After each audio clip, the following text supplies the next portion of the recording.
large storm is rapidly developing in the United States, and it's about to kick off an active stretch of weather that includes a risk of severe storms, an elevated flooding risk, a winter heat wave, and multiple chances of heavy snow next week. Our first storm begins today, and as it tracks to the east, it will collide with a sharp temperature contrast across the central and southern United States. This setup will support severe weather Friday through Sunday, with damaging winds, large hail, and a few tornadoes possible. At the same time, a winter heat wave is building across the central United States with unusually warm air surging north. That warmth will enhance the sharp temperature boundary in place, fueling additional storm development next week. And this pattern is far from over, as a major snowstorm is expected across the western United States next week. And as that system moves east of the Rockies, it should trigger multiple additional storms, including multiple shots of heavy snow. So, in today's forecast, I'm going to break down exactly what you need to know about these large storms that'll be impacting the United States. Now, we have a lot to talk about in today's forecast, and I want to jump right into these large storms that'll be impacting the United States over the next 7 days. And right now, we have a lot of moisture that is coming out of the Pacific Ocean and also out of the Gulf, and this is all going to meet in one place over the next 24 hours, and that is back over in the south-central United States. So once we go into Friday and Saturday, we are going to have this large plume of moisture that is going to be all across the southern plains. And this is going to lead to a possibly significant severe weather risk, which will begin tomorrow near Midland, Texas, and then go all the way into East Texas, Louisiana, eventually into Mississippi, Tennessee, and Alabama by late Saturday and into early Sunday, where damaging winds, hail, and possibly even tornadoes is going to be a concern with this storm system. Now, on the backside of the low-pressure system, we will have some dry and cool air that'll filter this storm system out. But one other thing I want to point out is that this storm is going to have so much moisture that we are going to be dealing with days of rainfall from Oklahoma and Texas all the way into Carolinas. And if this storm takes the right track, we could even see some snowfall across parts of the Ohio Valley, Mid-Atlantic, and Northeast once we go into Sunday and early Monday. So this is not necessarily just going to be a large rain and severe weather event. There might be some snow with this. It's not for certain as of right now. Models have been kind of back and forth over the last couple of days, but we'll be keeping an eye on that. We'll talk more about that here in a moment. Now, we're not done after this. We have a lot more storms to come, because by next week, we are going to be dealing with a pretty significant atmospheric river event, which is basically going to fuel a lot of moisture over the Rockies and then back into the central United States. And notice this entire area of moisture by Tuesday morning, stretching from California into Michigan. And this is where we're going to be watching for several storms to set up, and we could easily see more severe weather, more snowfall, and a lot of other impacts.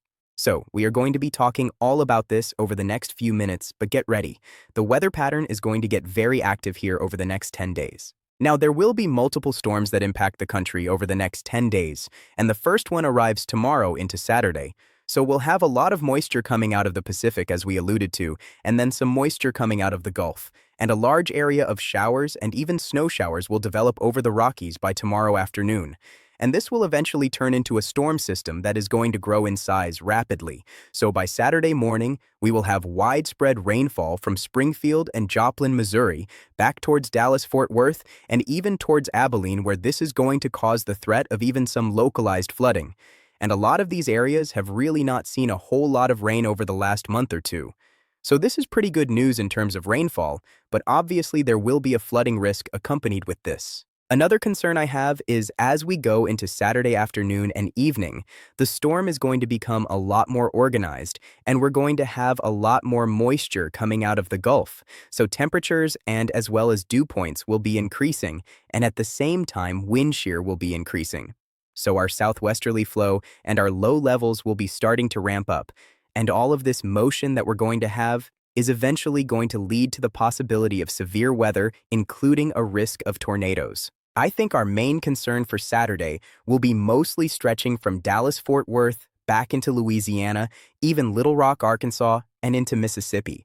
Could see some severe storms late Saturday and into early Sunday. And to give you a better idea of the timing of severe weather, this is what it's going to look like by Friday evening. We'll have some storms firing off across West Texas. The main concern will be large hail, as most of these storms are going to be elevated in nature, and we need surface-based storms for there to be tornadoes. Generally speaking, it is going to be a little bit too dry out here in West Texas for there to be much of a legitimate risk of tornadoes on Friday. Wouldn't rule out an isolated one, but the odds are pretty low. By Saturday morning, we're dealing with widespread rainfall all across the central and southern plains, anywhere from about St. Louis back to Oklahoma City and the Dallas-Fort Worth area. Severe weather won't really be a concern until the mid to late afternoon and early evening. Some storms will begin to form from Dallas back towards Abilene and even near San Angelo. These will be mostly hail and wind producers. There might be a brief tornado risk out of one of those storms, but I think our greater tornado risk will be during the very late afternoon and evening, as we will eventually see a line of thunderstorms developing almost a squall line that'll stretch from South Texas into western Oklahoma, just to the south there of Fort Smith. Main concern it looks like for right now will be damaging winds. But if we do end up getting any sort of prefrontal supercells out in front of the line of thunderstorms, I definitely wouldn't rule out a more localized and possibly significant tornado risk during the evening hours on Saturday. And then, eventually, overnight Saturday into early Sunday, this line of storms will continue to push to the east into Mississippi and over towards New Orleans, where a damaging wind risk and even embedded tornadoes in the line could still be a concern. Now let's go back to the broad overview. So, Saturday, we'll be talking about a lot of rain in the south-central United States. Early Sunday, this storm will make its way into the Tennessee Valley and the Dixie Alley, where heavy rain will continue. Localized flooding risk will continue as well. Some of these areas, like Little Rock and back towards Nashville, could see several inches of rain.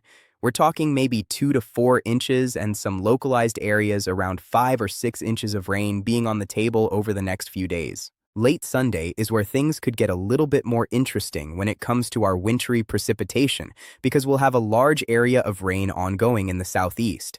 But on the north side of the storm system, it might just get cold enough to the point where we could have some snow back over in parts of the mid-Atlantic and the northeast. This is not a slam dunk by any means, and it's very tricky to forecast as the models have continued to go back and forth on showing a lot of snow, showing no snow. Now, the European model here is showing a very small area of snowfall in Pennsylvania, New Jersey, Maryland, and as well as West Virginia. So, my confidence right now in terms of there being a winter storm is very low. However, there is definitely some confidence that I have right now that we'll at least see some snowfall Sunday back over in parts of Pennsylvania and New Jersey. Does not look to be anything blockbuster as of right now, but we'll definitely keep an eye on it. And then, eventually into Monday, we'll have an Alberta clipper that'll try to get close to this storm system. So if it gets close enough, we might see some influence there for more snowfall. But for right now, looks to be a very low-end scenario. And then eventually, as we go into late Monday and Tuesday, we are talking about some major storm systems impacting the western United States. This does apply for those in the Great Plains and anywhere eastbound, because these storms will eventually cross over the Rockies. So on Monday, we'll have a lot of snow falling in the higher elevations. And with how much moisture there's going to be, we could have a legit flooding risk from San Diego back towards Seattle during the daytime on Monday and Tuesday.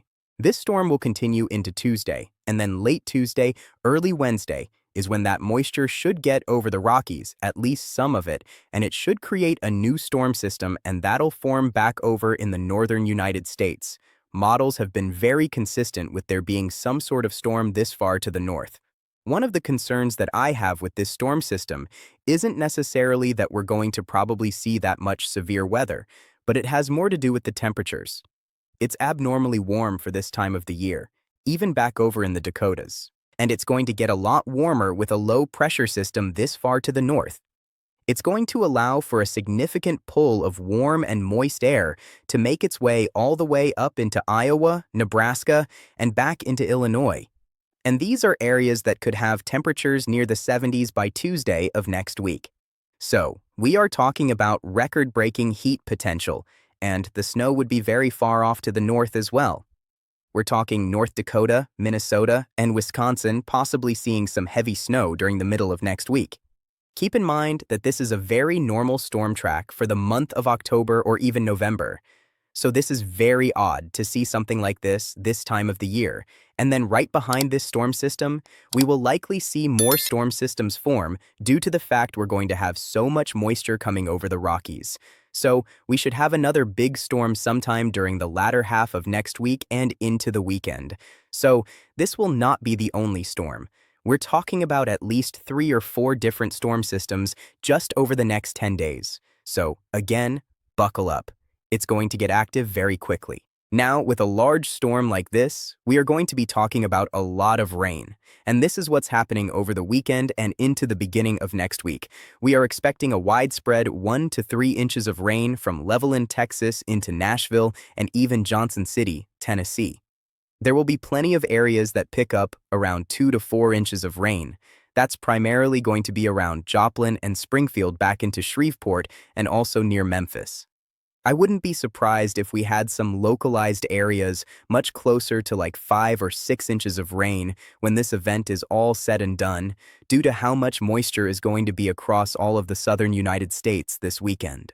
And great news for those out west, we are going to have a ton of snow over the next 7 to 10 days. This will mostly fall between Sunday and Tuesday, with feet of snow expected across the Sierra Nevada, Cascades, and the Rockies.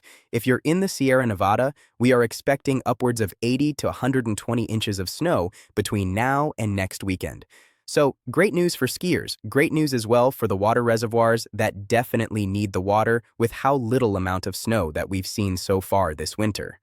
And as always, thank you all so much for watching today's forecast on Michael Carter Weather.